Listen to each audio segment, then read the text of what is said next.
Estabilidade política, estabilidade institucional, retrocesso econômico, retrocesso na mentalidade. Isso começa a fazer preço na economia brasileira, começa a fazer preço nos mercados de capitais, que não é algo para rico, como o PT costuma dizer. Isso é algo que afeta diretamente o preço do pãozinho na padaria, portanto afeta a classe mais pobre. Segundo um relatório de uma consultoria internacional independente, mostrou que sim, isso começa a impactar não apenas os preços, mas também a economia. Vamos entender mais sobre isso.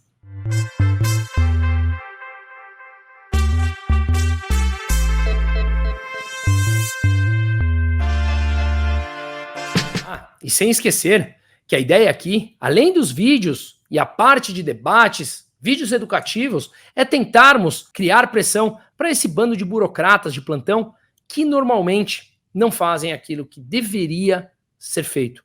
Para isso, quero criar alguns tipos de movimentos, simplesmente algum tipo de expressão em que possamos mostrar a nossa indignação com esse quadro político. Tanto a camiseta Make Lula Presidiar Again e faz o Elon, depois dos eventos ocorridos em que Elon Musk teve que vir ajudar a liberdade aqui no Brasil, as camisetas já estão disponíveis e o link está aqui no descritivo do vídeo. Hoje que eu estou gravando, dia 10 de abril, saíram dados importantes da economia brasileira que eram esperados ao longo dessa semana. Inflação brasileira, o chamado IPCA, Índice de Preço ao Consumidor Amplo, e também o CPI, Consumer Price Index, que é um dos índices de inflação esperados e analisados lá no mercado americano. Já tivemos oportunidade de analisar em vários outros vídeos aqui que um índice de inflação mais alto nos Estados Unidos pressiona o Banco Central americano, o Federal Reserve, a manter as taxas de juros mais altas, como estão, por um período maior de tempo. Taxas mais altas de juros nos Estados Unidos pressionam não apenas as taxas de juros aqui no Brasil, mas também de todos os outros países emergentes e também zona do euro, zonas de países desenvolvidos, por exemplo. Porque, de novo, já explicamos amplamente, mas acho que é importante ressaltar, taxas de juros mais altas nos Estados Unidos faz com que os investidores tenham uma tendência de levar dinheiro que estão nos países emergentes como o Brasil para os Estados Unidos. Afinal de contas, investir lá, comprando títulos públicos, ganhando 4, 5, 6, 7% com títulos privados que a gente consegue nos Estados Unidos, faz mais sentido do que ganhar, de repente, 10, 11, 12 no Brasil. Portanto, você vê um fluxo de dinheiro, reais, peso mexicano, peso colombiano, enfim, todos os outros emergentes, um fluxo de saída desses países em direção aos Estados Unidos. Isso levando em consideração a taxa de juros mais lá. Vamos lembrar que a taxa de juros americana hoje está entre 5,25% e 5,5%. A grande discussão é se o Banco Central americano conseguirá começar a baixar essas taxas de juros ainda em 2024 ou não. A gente vê aqueles discursos dúbios. Jerome Powell, presidente do Banco Central americano, fala abertamente que pode começar a baixar caso os índices de inflação arrefeçam, caso o mercado de trabalho também dê uma liberada, ou seja, mercado de trabalho mais forte pressiona os salários, que acaba pressionando a demanda e, portanto, a inflação. Mas também, em contrapartida, eles falam, no mesmo discurso, que se os índices de inflação continuarem a surpreender para cima, é normal que eles não consigam baixar as taxas de juros em 2024. Ou seja, se os Estados Unidos não baixam a sua taxa e o Brasil continua baixando, mesmo com o cenário interno deteriorado, que é o que a gente vai falar aqui hoje, segundo esse relatório, a gente coloca pressão no câmbio brasileiro. Por exemplo, se a taxa de juros do Brasil cai e a dos Estados Unidos não, o diferencial entre essas duas taxas diminui e você tem um incentivo a que investidores, ou até mesmo brasileiros, comecem a mandar dinheiro para fora, como já está acontecendo desde o ano passado. Para quem bem sabe, eu sou um dos sócios aqui da Aquavera Investimentos e o meu papel principal é ajudar as pessoas a investir o seu capital. Estou há 19 anos no mercado financeiro, atuei há alguns anos fora do Brasil, rodando alguns países da Europa, conhecendo em loco como funciona essa metodologia por lá, essa cabeça dos investidores por lá, e também fiz isso nos Estados Unidos. E assim eu consigo ter uma ideia ou uma opinião própria, mostrando que essas pessoas, esses investidores, tendem a mandar o capital para fora, como eu faço com uma parte do meu capital, para simplesmente colocar em uma moeda mais forte do que o real. Se ainda a taxa de juros nos Estados Unidos está mais alta, é claro que há um incentivo a seguir esse caminho. Ou seja, sair do Brasil significa vender real para comprar dólar. A moeda brasileira desvaloriza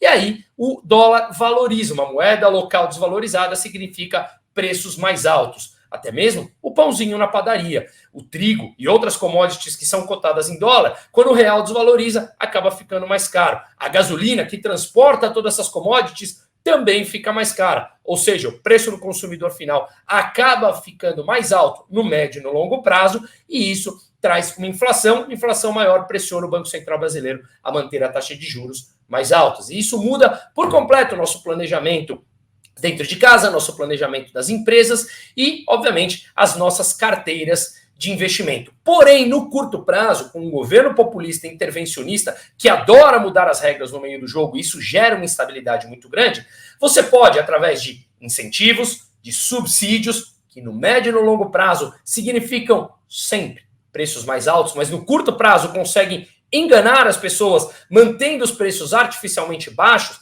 ou seja, injetando dinheiro na economia, dando dinheiro para produtores mais baratos para conseguir manter esse preço abaixo daquilo que seria num mercado aberto e, naturalmente, os índices de inflação acabam ficando abaixo do que aquilo está realmente acontecendo ou como eles acontecerão no médio e no longo prazo, e você consegue angariar mais votos no curto prazo. Ou seja, governos populistas que usam o dinheiro de todos nós, pagadores de impostos, para subsidiar preços, dar incentivos financeiros para controlar os preços. E vamos lembrar que preços nada mais são do que um mensageiro, aquilo que mostra se algo tem uma demanda ou não tem uma demanda, se há incentivo por parte dos empreendedores de produzir mais ou não. Pois bem, sem mais delongas, vamos seguir aqui então no relatório da TS Lombardi, como eu falei, uma consultoria internacional que soltou um relatório sobre o Brasil. E aqui a gente vai trazer alguns dados para mostrar como sim, essa instabilidade já está fazendo preço no Brasil por conta desse governo populista, gastador, que incha a máquina pública e muda as regras no meio do jogo. E mais, estrangulando as pessoas físicas e as empresas da sua capacidade de investir e de poupar, diretamente subindo impostos e nos estrangulando. Vamos lembrar que no médio e no longo prazo não há sociedades, países que cresçam economicamente e gerem renda e, portanto, tiram mais pessoas da pobreza se não houver uma estabilidade jurídica e institucional, que no Brasil não tem, e se não tirar a capacidade das pessoas e das empresas de investirem. Aqui, através do roubo institucionalizado, que é o imposto, eles tomam da gente grande parte daquilo que a gente produz para investir o dinheiro como eles querem, aonde eles querem, e, obviamente, socializam esse prejuízo através de todos nós, pagadores de impostos, e, obviamente, o mercado começa a fazer preço em cima disso. Pois bem, na parte inicial do relatório da TS Lombardi, eles questionam: mesmo com um crescimento econômico acima das expectativas e resultados positivos em 2023, o mercado de ações brasileiros está entre o pior desempenho do mundo em 2024. Mas por quê? É isso que explica o relatório da Research TS Lombardi, em que eles falam basicamente coisas que a gente vem falando diariamente aqui nesses vídeos e a gente vai aprofundar isso agora. Também já falamos sobre os resultados surpreendentes do PIB em 2023, que tem sido gerado, inclusive em 2024 também, muito mais por gastos governamentais com transferência de renda para as famílias, que dão mais capacidade de consumo, portanto, acabam por pressionar a inflação no curto prazo, mas não há investimentos em educação, inovação e tecnologia. Inclusive, a linha do PIB que analisa os investimentos de longo prazo, que é o que traz investimentos e crescimento sólido para um país, de novo, no médio e no longo prazo, é a chamada formação bruta de capital fixo, que no ano passado teve uma queda de 3%. Portanto, vamos analisar então o mercado brasileiro aqui frente aos seus pares emergentes. O índice chamado MSCI Emerging Markets, ou seja, os países emergentes, o índice das bolsas dos países emergentes, são compostos da seguinte maneira: a China representa pouco mais de 25% desse índice de mercados emergentes.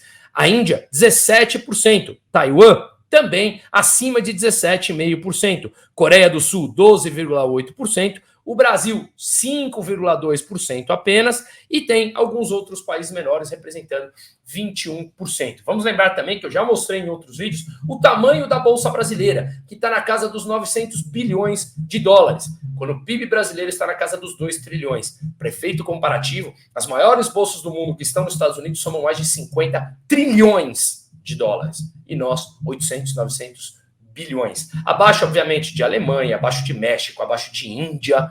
Ou seja, nós somos um nanico ainda no mercado de capitais, que vem crescendo muito nos últimos anos, mas também esse governo já meteu o dedo e já mudou as regras para LCI, para LCA, letra de crédito imobiliário, letra de crédito do agronegócio, CRI, CRA, certificado de recebíveis imobiliários, certificado de recebíveis do agronegócio, dificultando a emissão e, obviamente, eles querem desestimular esses produtos que são isentos de pessoa física porque eles precisam arrecadar para fechar as suas contas, entre aspas, infecháveis aqui. Pois bem, vamos olhar então o retorno acumulado desses índices, como eu falei. Ao analisarmos aqui a linha azul, que é a última nesse gráfico, é o retorno do MSCI Emerging Markets, a somatória de todos os mercados emergentes. Claro que ao analisarmos, a gente vê uma China que vem performando mal nos últimos meses. Mas nesse ano de 2024, o Brasil é o pior de todos.